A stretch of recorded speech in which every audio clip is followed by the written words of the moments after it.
a lot of, congestion there with traffic. And so that's something we're seeing clearly there in Kenner. We've also been hearing from JP President Cynthia Lee Shang, who's taken to social media. She's been talking and just saying, hey, look, wait for the water to recede. I know we have her and we're going to check in. Mike was trying to get to her, was unable to on the roadway. So we're going to patch her in so that we can get an idea of what you got going on there. Thank you so much for joining us. Good morning, Madam President. Our pumps are working. We're pumping the water down. We need to give our system time to catch up and get this water off the streets. But people, today's just going to have to be a late day for whatever you were doing, and we would rather people just stay home, especially West Esplanade, especially parts of Kenner. West Esplanade seems to be our most flooded canal on the East Bank. West Bank, I'm told, is fine. We took it the hardest, obviously, in Kenner. West Esplanade, our drainage system comes north.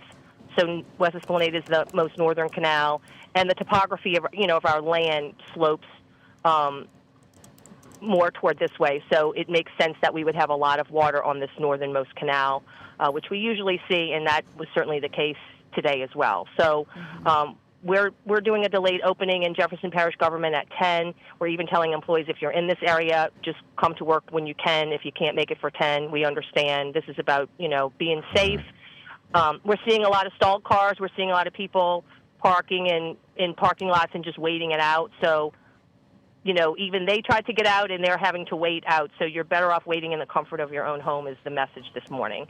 Most definitely, Madam President. And as we're speaking to you, we're seeing a live picture right now from vets at Williams, where both our Mike McDaniel and our Winston Reed are reporting. And what you're asking people to do, stay at home, we're seeing why you should do that, because you've got a street here that looks very much so like a parking lot. We're zooming into a shot here. You see another stalled vehicle. But I do want to ask you, ma'am, a little earlier, as Peyton and Alexa were tracking a strong line of winds and potential tornadic activity moving through, they did mention Waggaman and other areas for people to hunker down and be safe. What are you hearing about any potential damage in Jefferson Parish, or anything that could be in line with either a tornado that touched ground or any strong line winds? We had straight line winds, excuse me. We were able to confirm a tornado that touched down in Avondale. I'm told there were no injuries. There were some motorhomes. I haven't been out there quite yet, but my team was looking at that.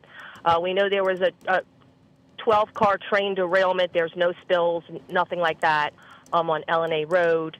And obviously, what we would normally expect is about power outages throughout. So we have about 18,000 power outages, largely in Kenner, largely in mid-Metairie, south of I-10, near Causeway area. That's the two major areas on the East Bank that have the major outages. So fortunately, we're not hearing word of widespread flooding. I'm not saying we didn't have any house flooding. I know, maybe somebody got in their garage, but we're not hearing calls of widespread internal house flooding. And really, that was what we were praying for. It was, again, one of those time things that we're hoping the rain passes through, where the pumping capacity can keep up. I was on the phone very early this morning on a call with our drainage director, getting the elevation levels at all the pumps, and with our meteorologist trying to figure out when the rain was going to pass through. So it was very touch and go there for a while, but thank God for us, the rain stopped,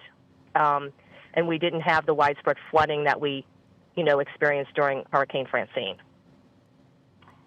I just want to ask, too, with everything that you're seeing out there, and I know this is in the midst of just getting these reports and kind of getting boots on the ground yourself, taking a look. I know I was watching some of your social media showing some of those stalled cars where the bayou was, they couldn't figure out where the road stopped and the bayou started. But I want to ask, how are you feeling as far as JP being prepared now that we are in the midst of hurricane season with this intense summer storm that we're dealing with? What is, what are you feeling? How are you thinking as far as us just being prepared as we move forward? Look, we're as prepared as we can be. The drainage system is, a very expensive system that we have.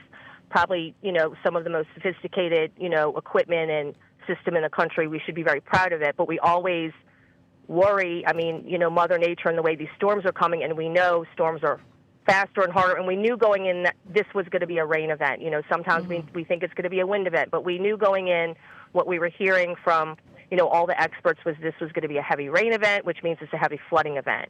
So I'm kind of stationed right here. I quickly go to the canals because I think that's the most deadly situation. And I'm right in front of a canal right now where you can't see. It's a U-turn on West Esplanade, but you really can't see where the road ends and the canal begins. It's all flat on the surface. And so that's where our teams really look, because to me that is the deadly situation. People feel the need to have to get to work, or feel the need, or if you're not even familiar that there's a canal here, you happen to be a visitor. Very, very frightening situation. So we did have a car that went in the canal earlier this morning. And again, many, many cars that are trying to make it and realize they can't. Let me save my car and pull off in a gas station or just waiting it out. So the message this morning is just give us some time. Again, the message, give us some time to let the drainage pumping capacity catch up, and everybody just has to be late to work today, and things will clear up as the day goes.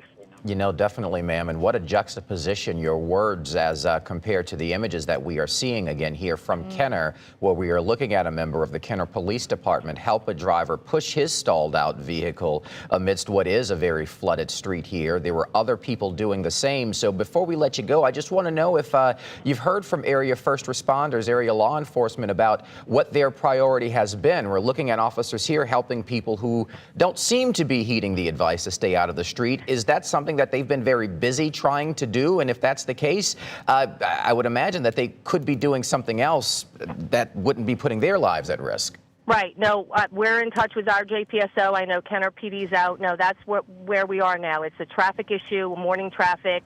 Thank God nothing more serious, but we did take a lot of rain, especially in Kenner again, and especially in the north of the East Bank. And that has been the pattern lately, it seems like.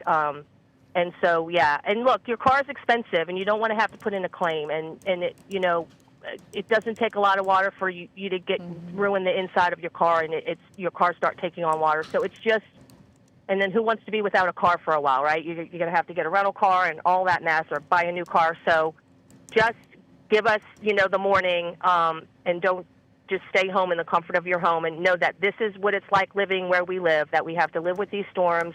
It's a nuisance. It's an inconvenience. For our purposes in emergency management, we just want to save, lives and property. So we can deal with the inconvenience and the nuisance. All the businesses should understand why employees are late.